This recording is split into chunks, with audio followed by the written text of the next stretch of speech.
6 साल की बेटी की लाइलाज बीमारी की रिपोर्ट देखते हुए पति पत्नी ने एक ऐसा तरीका सोचा जो बिना पैसे खर्च किए ठीक हो सकता था। अगले दिन उन्होंने बेटी के साथ लुका छिपी खेलने का नाटक किया। जैसे ही कोको एक अच्छी जगह छिपने के लिए सोच रही थी, ह्वांगशु वहाँ आ गई। चलो मम्मी, तुम्हें एक अच्छी जगह ले चलती हूँ, पापा और भाई नहीं ढूंढ पाएंगे। कोको मासूमियत से माँ के साथ बेसमेंट के दरवाजे तक पहुंची। पापा अंदर से ये सब देख रहे थे, बहुत उदास। ह्वांगशु ने कोको को बेसमेंट के गहरे हिस्से में ले जाकर लोहे का दरवाजा खोला और कहा, यहाँ छुप जाओ, पापा और भाई तुम्हें नहीं ढूंढ पाएंगे। कोको ने खिलौना पकड़े जल्दी से अंदर कदम रखा। ह्वांगशु ने दरवाजा बंद करने से पहले उसे चुप रहने को कहा। कोको को उम्मीद थी कि पापा और भाई उसे ढूंढेंगे, लेकिन जैसे ही माँ ने दरवाजा बंद किया, घर में कोई हलचल नहीं रही। इस समय बाओ त्यान और बेटा उलटी गिनती कर रहे थे। ह्वांगशु निराश होकर आगे बढ़ी, पति के कंधे पर हाथ रखा और उसकी आंखों में देखा।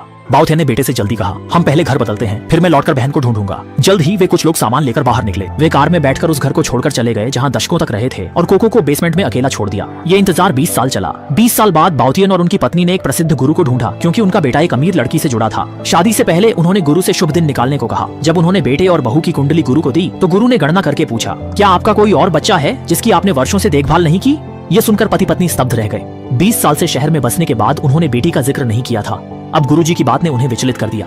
गुरुजी ने कहा कि बेटे की शादी से पहले परिवार का साथ होना जरूरी है। गुरुजी बोले, मैंने आपकी बेटी को छोटी उम्र में देखा है। ह्वांगशु कुछ कहने ही वाली थी कि वह मर चुकी है, लेकिन पति ने रोक दिया। ऐसा लगा जैसे गुरु ने सब देख लिया हो और बताया कि वह लड़की अब बहुत शक्तिशाली है। कहावत है, मृतकों को दफनाना चाहिए और जीवितों को घर लौटना चाहिए। शादी अच्छे से हो तो पहले मिलना होगा, जब सब मिल जाएंगे तब मेरे पास आकर कुंडली दिखाएं। ये सुनकर पति पत्नी को जाना पड़ा, लेकिन बाहर निकलते ही परेशान हो गए। वह व्यक्ति तो अंदर बंद है, 20 साल हो गए हैं, अब कैसे मिलेंगे? बूढ़े त्यान ने कहा कि हमें एक बार वापस जाना चाहिए। कोको के शव को पारिवारिक कब्र में दफनाना चाहिए ताकि वह शांति पा सके और बेटे की शादी पर कोई असर न पड़े।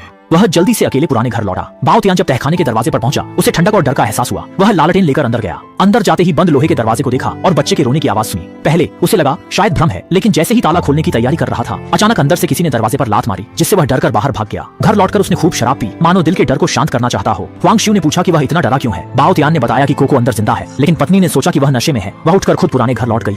उसने कहा कि कोको को बाहर निकालकर छुपाना होगा। बाओ त्यान अकेले घर में बैठे सोचते और डरते, और जितना डरते उतना पीते। दृश्य बदलता है और वह अपनी पत्नी द्वारा उठाए जाते हैं। बाओ त्यान पूछते हैं कि क्या उन्होंने कोको को देखा है। पत्नी पहले से ही डरी हुई थी। उसने ह्वांगशु से पूछा कि उसने क्या देखा, क्या कोको सच में जिंदा है। ह्वांगशु ने कोई जवाब नहीं दिया, बस उंगली से इशारा किया। दरवाजे के बाहर से आवाज आई, कोको वहीं है। तभी दरवाजे पर कदमों की आहट हुई, फिर दरवाजा धीरे धीरे खुला। कोको अंदर आई। मालिक, मैं लौट आई हूँ, कोको ने कहा और मासूम मुस्कान दी। इस समय बोता डर के मारे पसीने पसीने हो गया। कोको कैसे जिंदा हो सकती है, और वो भी 20 साल पहले जैसी दिख रही है। ह्वांगशु ने डरते हुए कहा कि उसके बाल वैसे ही हैं जैसे सालों पहले थे। बोता ने पूछा कि वो इंसान है या भूत, लेकिन कोको ने मुस्कुराया और कमरे से बाहर चली गई।